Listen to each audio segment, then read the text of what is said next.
Hello friends, welcome to my YouTube channel. Let's start today's video with another topic. तो आज जिन terms पे हम बात करने वाले हैं वो है प्रॉफिट, गेन, लॉस. अब इन तीनों का क्या मीनिंग होता है और ये अपने आप में किस तरीके से डिफ्रेंशिएट करते हैं, चलिए देख लेते हैं. सबसे पहले हम बात कर लेते हैं प्रॉफिट की. तो it is the total revenue over total expenses. जो भी हमारे बिजनेस में खर्चे हो रहे होंगे वो खर्चों से ज़्यादा अगर हमारा रेवेन्यू जनरेट हुआ होगा तो हम उस चीज़ को क्या बोलेंगे, प्रॉफिट. अब ये जो एक्सपेंसेस है और जो रेवेन्यू है वो काय का रहेगा, वो रहेगा एक पूरे अकाउंटिंग पीरियड का. क्लियर. और जब हमारा प्रॉफिट इंक्रीज होगा दैट मीन्स कि ओनर के पास इन्वेस्टमेंट के ज़्यादा ऑप्शंस आ जाएंगे. ठीक है. नेक्स्ट आता है गेन. अभी प्रॉफिट और गेन में क्या डिफरेंस है, चलिए देख लेते हैं. It is a monetary benefit resulting from any event और ट्रांजैक्शंस. जैसे कि हमने इवेंट के टर्म के बारे में पढ़ा था और ट्रांजैक्शंस के टर्म के बारे में पढ़ा था कि जो भी हम ट्रेडिंग कर रहे हैं, ठीक है, जो भी हम परचेस कर रहे हैं, सेल कर रहे हैं, जो भी हम कर रहे हैं उसमें हमको मॉनेटरी टर्म में अगर फ़ायदा होगा, बेनिफिट होगा तो वो हमारा गेन कहलाएगा. क्लियर. जैसे कि मान लीजिए कि विनिंग अ कोर्ट केस और appreciation in the value of an assets की अगर वैल्यू बढ़ जाए, अगर जो कंपनी का कोई भी एक पुराना कोर्ट केस चल रहा हो वो अगर कंपनी जीत जाए और उसको बदले में पैसे मिले. ठीक है. मान लीजिए एक बिल्डिंग है 10 लाख रुपए की, उसको 12 लाख रुपए में बेचा तो जो 2 लाख रुपए होगा वो हमारा क्या होगा, गेन होगा. तो जो भी ट्रांजैक्शन या इवेंट से हमें मॉनेटरी बेनिफिट हो तो वो हमारा गेन कहलाता है. क्लियर. नेक्स्ट आता है लॉस. अभी लॉस क्या होता है, इट कन्वे टू मीनिंग. अभी लॉस के दो मीनिंग होते हैं. ठीक है. कौन कौन सा, चलिए देख लेते हैं. It convey the result of the business and another one is refer to any activity और fact which firm receive no loss.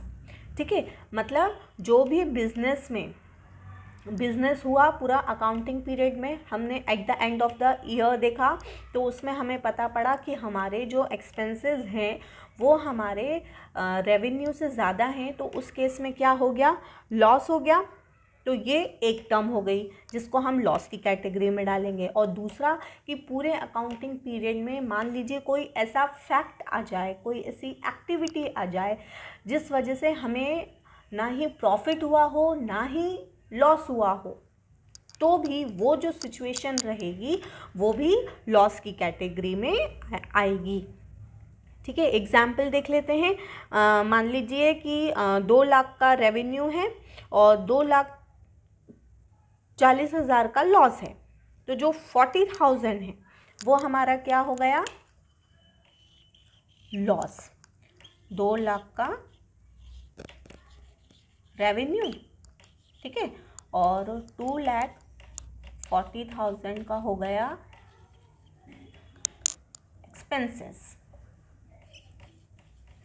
Expenses. तो ये जो 40,000 डिफरेंस आएगा वो हमारा क्या कहलाएगा, लॉस कहलाएगा. ठीक है. तो ये हमारा क्या हो गया, बिजनेस जो भी हमने पूरे अकाउंटिंग पीरियड में किया उसका जो रिजल्ट आया वो ये हमारा लॉस की कैटेगरी में आ गया. ठीक है. अभी दूसरा एग्जाम्पल हमने क्या लिया था कि जहाँ पे हमको नो लॉस और नो प्रॉफिट आ रहा है तो वो भी हमारा लॉस की कैटेगरी में आएगा. तो एग्जाम्पल ले लेते हैं. Loss due to fire.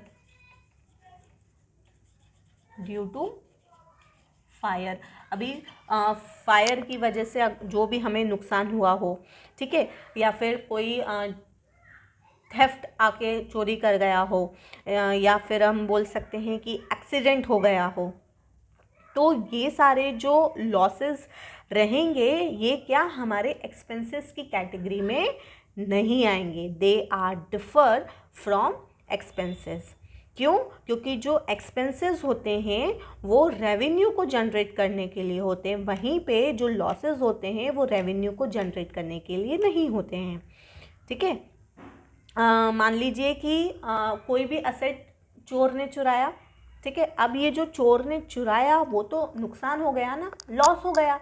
वहीं पे अगर हमने किसी भी फिक्स्ड असेट पे डेप्रिसिएशन चार्ज किया तो वो हमारा क्या हो गया? एक्सपेंसेस हो गया। ठीक है, तो जो भी लॉस होगा हम उसको एक्सपेंसेस की कैटेगरी में नहीं लिखेंगे। क्लियर? तो जैसा कि हमने देखा कि जो लॉसेस रहेंगे वो हमारे एक्सपेंसेस से अलग रहेंगे, तो फिर अब बात ये आती है कि फिर हमारे एक्सपेंसेस क्या रहेंगे? कोई भी एक बिजनेस में एक्सपेंसेस क्या रहेंगे? तो एक्सपेंसेस क्या रहेंगे? Cost incurred in producing and selling the goods and services. ठीक है, कोई भी गुड्स एंड सर्विसेज को अगर हम सेल कर रहे हैं या फिर हम उसको प्रोड्यूस कर रहे हैं तो उसमें जो कॉस्ट लगेगी वो हमारी एक्सपेंसेस की कैटेगरी में आएगी। ठीक है, और ये हम प्रोड्यूसिंग क्यों कर रहे हैं, सेलिंग क्यों कर रहे हैं? To generate revenue. ठीक है, इसका मेन उद्देश्य क्या होता है? ये जो हम खर्चे करेंगे उसका मेन उद्देश्य क्या रहेगा? Main motive to generate revenue. ठीक है, तो अभी हमने प्रोड्यूसिंग और एंड सेलिंग क्यों बोला? हाँ, क्योंकि जो भी हमारे गुड्स रहेंगे, अगर मान लीजिए उसको हम मैन्युफैक्चर कर रहे हैं तो मैन्युफैक्चरिंग के टाइम पे भी हमारी कॉस्ट लगेगी, तो वो हमारी एक्सपेंसेस की कैटेगरी में आएगी। मान लीजिए हम अपने बिजनेस में ट्रेडिंग कर रहे हैं, मतलब कहीं और से सामान लाके फिर सामने वाले को हम बेच रहे हैं, तो उस कंडीशन में क्या रहेगा? जो भी हम सामान लाएंगे, जिस भी कॉस्ट पर लाएंगे, तो वो हमारा क्या हो गया? एक्सपेंसेस हो गया। क्लियर? अब इसमें गुड्स एंड सर्विसेज दोनों ही इंक्लूड होगा। तो एक्सपेंसेस में हम कौन कौन सी चीज़ों को इंक्लूड करेंगे? ठीक है, कौन कौन सी? कॉस्ट ऑफ गुड्स सोल्ड, जितने पे हमने सामान बेचा वो उसकी जो कॉस्ट रहेगी वो हमारा एक्सपेंसेस की कैटेगरी में आएगा। Amount paid for rent, commission, salary, advertisement. अभी बिजनेस है तो अभी बिजनेस में हमने जहाँ पे हम बिज़नेस कर रहे हैं वो जगह अगर हमने रेंट पे ली है तो उस रेंट, फिर अगर हम कमीशन के बेसिस पे अगर हमारे कोई एम्प्लॉयज़ हैं तो उनका कमीशन, सैलरी के बेसिस पे अगर एम्प्लॉयमेंट है सैलरी के बेसिस पे, अब जो भी मैन्युफैक्चरिंग हो रही है उसका एडवर्टीजमेंट तो होगा ही होगा टू जनरेट रेवेन्यू, ताकि लोगों को पता पड़े कि हम लोग क्या प्रोड्यूस कर रहे हैं, कैसे कर रहे हैं। क्लियर? तो ये सारे जो ये सारे जो आइटम्स रहेंगे, rent, commission, rent paid, commission paid, salary paid, advertisement paid, ये सब हमारे काय में आएंगे? एक्सपेंसेस की कैटेगरी में आएंगे। और नेक्स्ट क्या आएगा? Depreciation on fixed assets. मतलब जब हम अकाउंट बनाएंगे तब फिक्स्ड असेट्स नहीं, ओनली डेप्रिसिएशन, मतलब जो भी फिक्स्ड असेट पे हम कैलकुलेट करके जो भी डेप्रिसिएशन आएगा हमारा, वो डेप्रिसिएशन हमारा एक्सपेंसेस की कैटेगरी में आएगा। क्लियर? नेक्स्ट टर्म आती है हमारी एक्सपेंडिचर। ठीक है, तो अभी एक्सपेंडिचर क्या होता है? एनी डिस्बर्समेंट ऑफ कैश और transfer of property for the purpose of acquiring assets, goods and services. मतलब हम फुल एंड फाइनल पेमेंट कर रहे हैं। किस चीज़ का? फुल एंड फाइनल पेमेंट कर रहे हैं ताकि हमारे पास क्या चीज़ आ सके?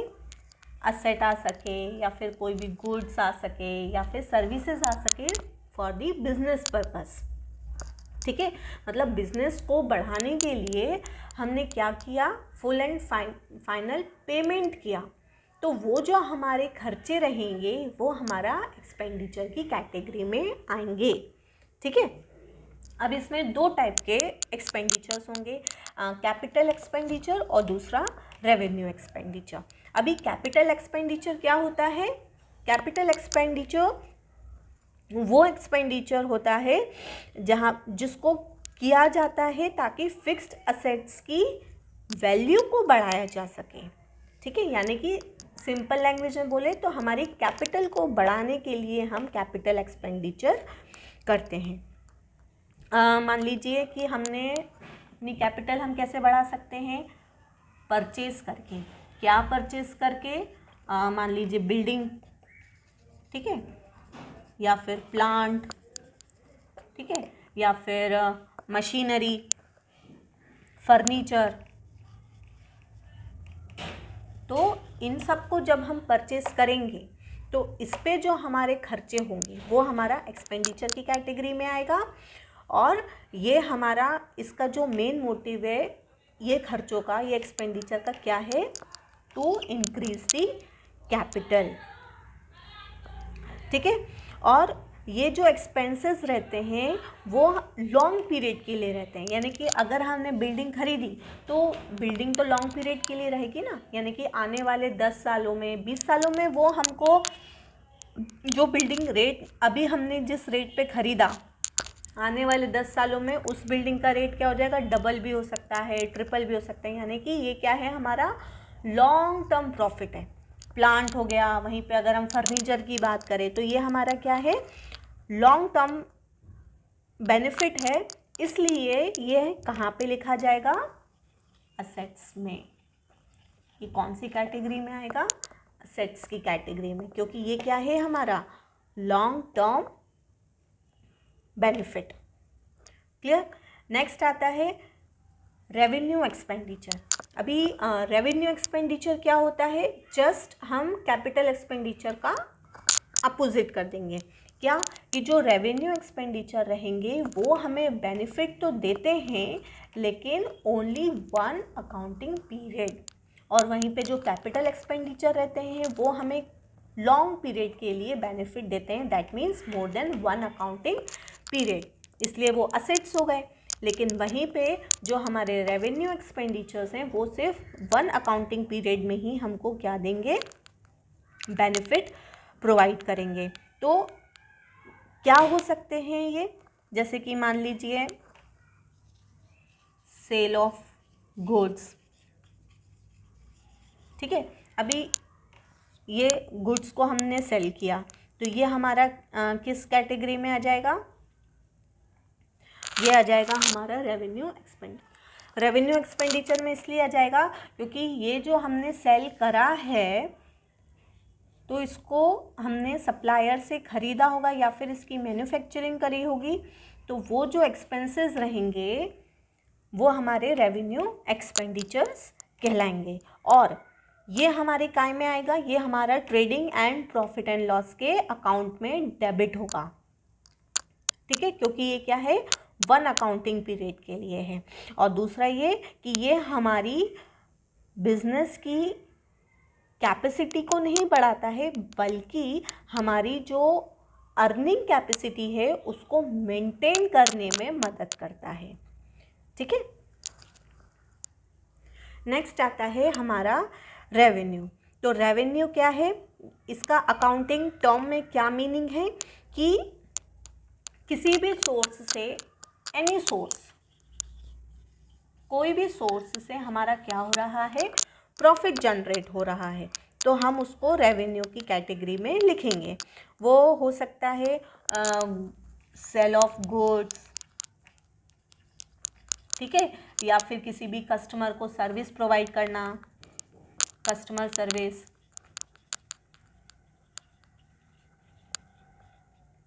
तो कोई भी ऐसा इवेंट, कोई भी ऐसा ट्रांजैक्शन जिससे कि रेवेन्यू जनरेट हो रहा है, वो हमारा इनकम जनरेट हो रही है, वो हमारा रेवेन्यू की कैटेगरी में आएगा। ठीक है, अब इसमें क्या क्या इंक्लूड होगा?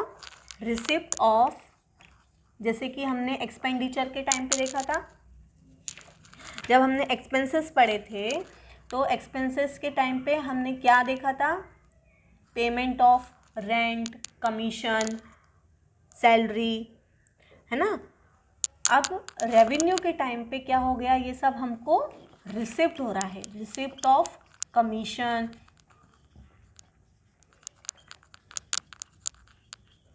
Salary, rent, advertisement.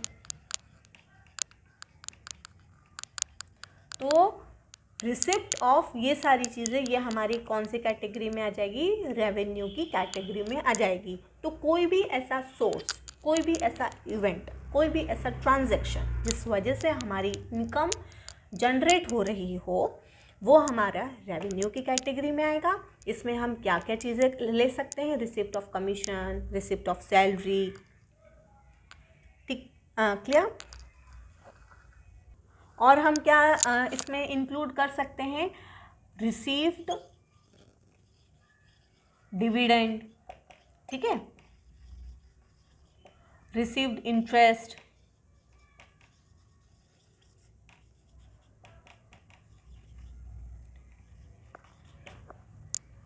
और भी चीज़ें जो कि जब हम इसके न्यूमेरिकल सॉल्व करेंगे तब हम देखेंगे कि और कौन कौन सी चीज़ें हमारी रेवेन्यू में इंक्लूड होगी। क्लियर। नेक्स्ट आता है टर्म हमारा इनकम। अभी हमने क्या देखा, रेवेन्यू के बारे में। तो जो रेवेन्यू होती है वो अलग होती है इनकम से। मतलब हम ये नहीं बोल सकते कि रेवेन्यू जनरेट हुआ डैट मीन्स कि इनकम जनरेट हुई, नहीं। Revenue is totally different from income. कैसे, हमने रेवेन्यू की क्या डेफिनेशन पढ़ी थी कि जो भी सेल करने पर, जो भी गुड्स एंड सर्विसेज को सेल करने पर जो भी अमाउंट हमें रिसीव होगी वो हमारी रेवेन्यू कहलाएगी। क्लियर। अब जो भी हमने सामान बेचा यानी कि कॉस्ट ऑफ गुड्स सोल्ड, वो हमारा क्या हो गया, एक्सपेंसेस। तो जब हम अपने रेवेन्यू में से एक्सपेंसेस को माइनस कर देंगे तो हमारा क्या निकलेगा, इनकम। क्लियर। मान लीजिए हमारा कॉस्ट ऑफ गुड्स है 4 लाख का, ठीक है, और हमने उसको सेल किया 5 लाख पे। तो इस फॉर्मूले के अनुसार हम इसको क्या कर देंगे, माइनस कर देंगे, तो हमारा 1 लाख का बैलेंस आएगा। तो ये जो 1 लाख रहेगा हमारा, ये क्या रहेगा, the difference between sale and the cost of goods is our income. Clear? So that's all for today. If you like my today's video, press the like button and please share with your friends and subscribe to my channel. Thank you.